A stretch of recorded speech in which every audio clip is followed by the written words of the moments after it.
Bismillahirrahmanirrahim. Assalamualaikum warahmatullahi wabarakatuh. Baik, sebelumnya perkenalkan kami dari kelompok 10 yang beranggotakan 2 orang, Febriana dan Dedi Rahman. Baik, pada kesempatan kali ini, kelompok kami akan menjelaskan terkait faktor-faktor yang berpengaruh terhadap kolektabilitas debitur dengan menggunakan metode regresi logistik. Dan kami akan melakukan prediksi data baru dengan menggunakan metode klasifikasi random forest. Adapun variabel yang akan kami uji coba terhadap kolektabilitas debitur yaitu X1 rasio profit terhadap aset sampai dengan X13 yaitu jenis jaminan. Untuk langkah yang pertama, maka kita akan memasukkan terlebih dahulu sintaknya ke aplikasi RStudio.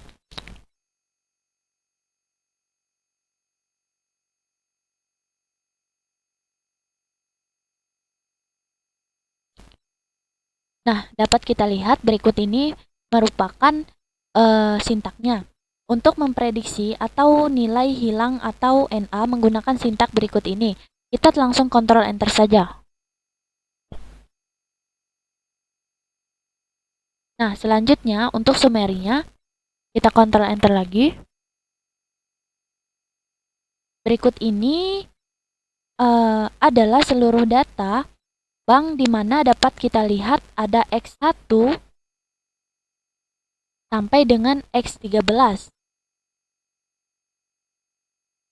Di mana X1 tersebut yaitu rasio profit terhadap aset.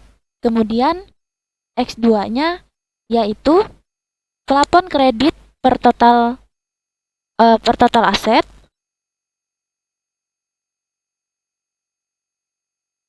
Ada X3-nya yaitu rasio hutang terhadap aset. X4-nya total sales per total aset.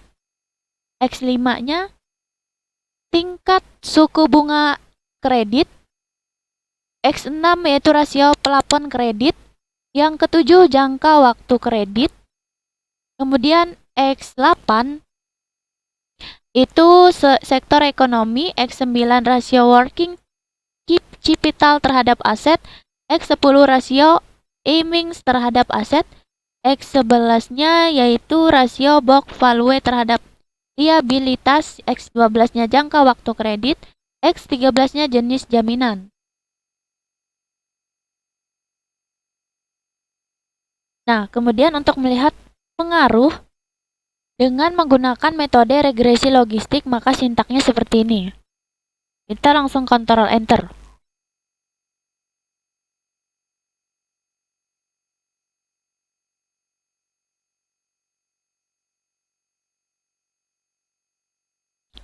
Lalu output yang akan dihasilkan yaitu sebagai berikut.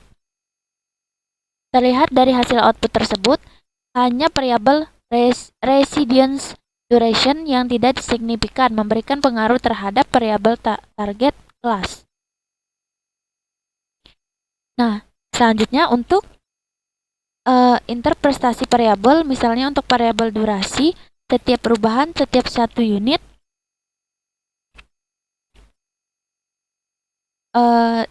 duration akan mengakibatkan logout sedari good ke bad akan menurun, artinya semakin lama durasinya maka perusahaan yang memperoleh pinjaman atau kredit tersebut akan semakin berisiko. Baik, selanjutnya untuk memprediksi data bunga dengan menggunakan metode klasifikasi random forest, maka sintaknya seperti ini. Nah, tinggal kita Ctrl Enter saja.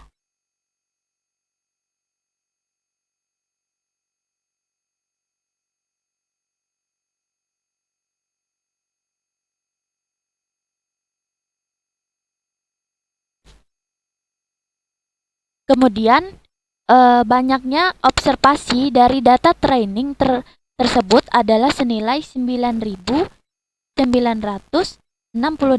dapat kita lihat pada layar. Selanjutnya untuk melihat banyaknya observasi dari data testing, maka sintaknya seperti ini. Langsung saja kita Ctrl Enter. Dapat kita lihat pada layar bahwa hasil dari banyaknya observasi dari data testing di sini adalah senilai 2.491. karena kategori atau kelas dari variabel Y kolektabilitas, maka dilakukanlah undersampling. Nah, selanjutnya untuk melihat summary atau ringkasan dari data bank kolektabilitas, dapat kita Ctrl Enter sintaknya. Nah, dapat kita lihat pada layar bahwa hasil outputnya yaitu dari data good ialah senilai 12.145, sedangkan data badnya ialah senilai 314. Baik, selanjutnya akan dijelaskan oleh rekan saya, Dedi Rahman. Baik, di sini saya akan melanjutkan materi dari rekan saya yaitu Febriana tentang faktor apa saja yang berpengaruh terhadap kolektabilitas debito dengan menggunakan metode regresi logistik dan metode klasifikasi random forest. Adapun faktor tersebut terbagi menjadi 13 variabel yang sudah disampaikan oleh rekan saya. Baik, langsung saja, yaitu karena kategori atau kelas pada variabel Y ini atau kolektabilitas, maka dilakukan undersampling dengan menggunakan sintak atau package GBM dan random forest. Langsung saja kita Ctrl Enter. Untuk selanjutnya kita akan melakukan undersampling dan sekaligus melakukan klasifikasi dengan menggunakan metode random forest. Pertama-tama kita set seed sebesar 1001. Untuk set seed ini biasanya digunakan untuk menentukan data random agar bisa diatur, sehingga antara percobaan pertama dan percobaan seterusnya menggunakan data acak yang sama. Langsung saja kita Ctrl Enter, dan selanjutnya kita akan memasukkan sintak downtrend atau trend control. Sintak trend ini digunakan untuk membentuk suatu model. Karena di sini menggunakan downtrend, maka modelnya akan berbentuk berbaris ke bawah. Apabila sudah kita masukkan sintak downtrend, langkah selanjutnya yaitu memasukkan sintak random forest. Setelah sintak random forest kita masukkan, maka selanjutnya kita akan melakukan prediksi terhadap data random forest tersebut.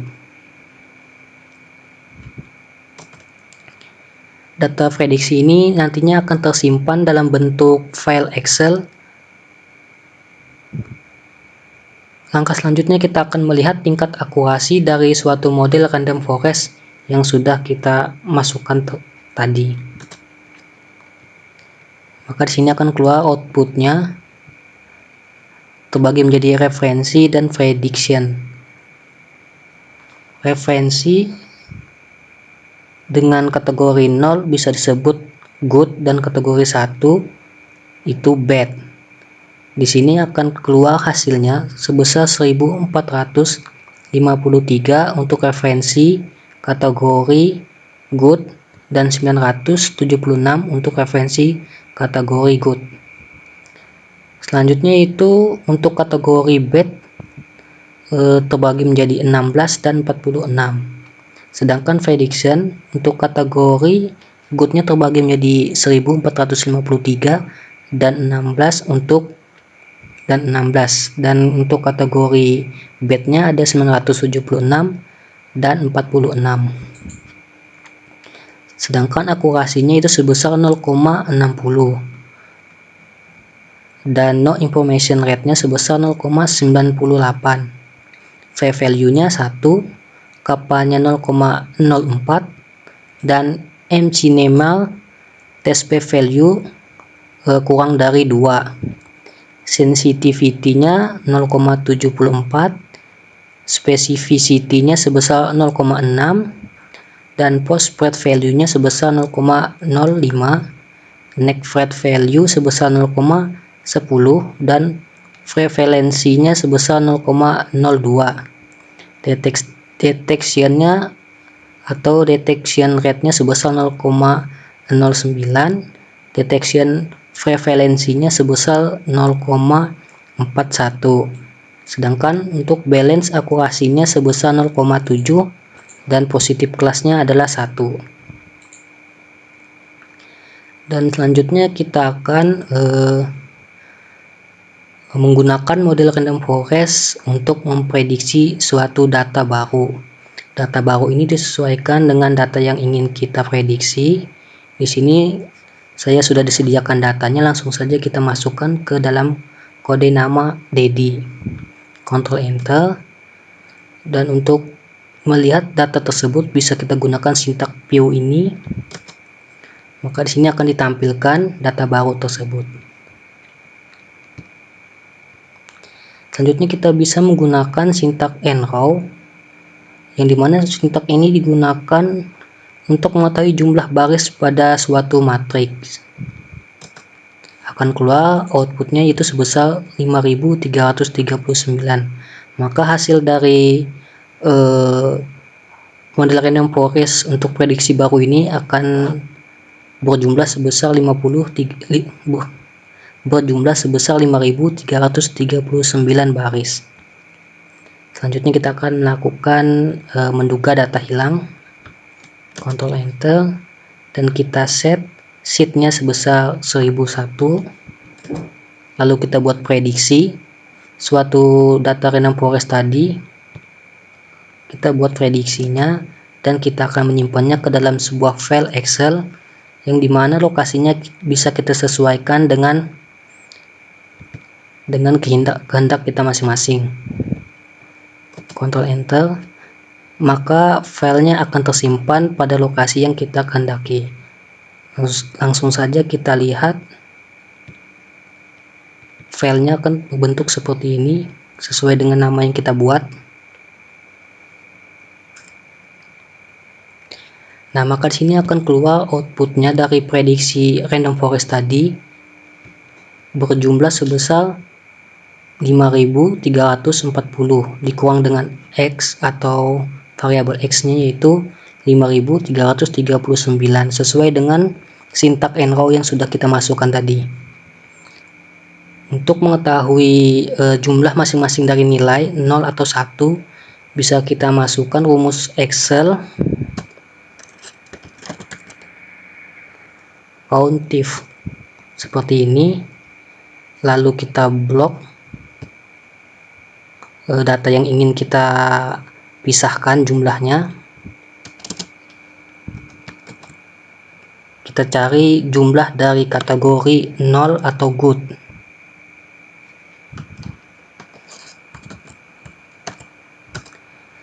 Maka di sini akan keluar hasilnya di mana kategori 0 atau good sebesar 3203, dan untuk kategori bad-nya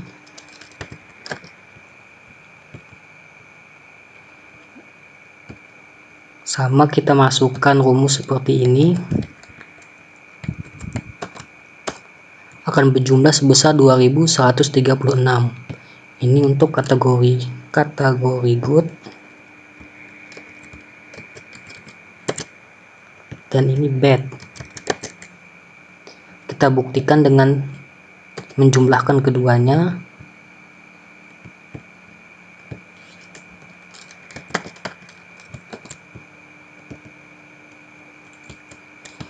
Enter, maka hasilnya sesuai dengan sintak nrow. Baik, mungkin itu saja penjelasan dari kelompok kami. Kurang lebihnya kami mohon maaf.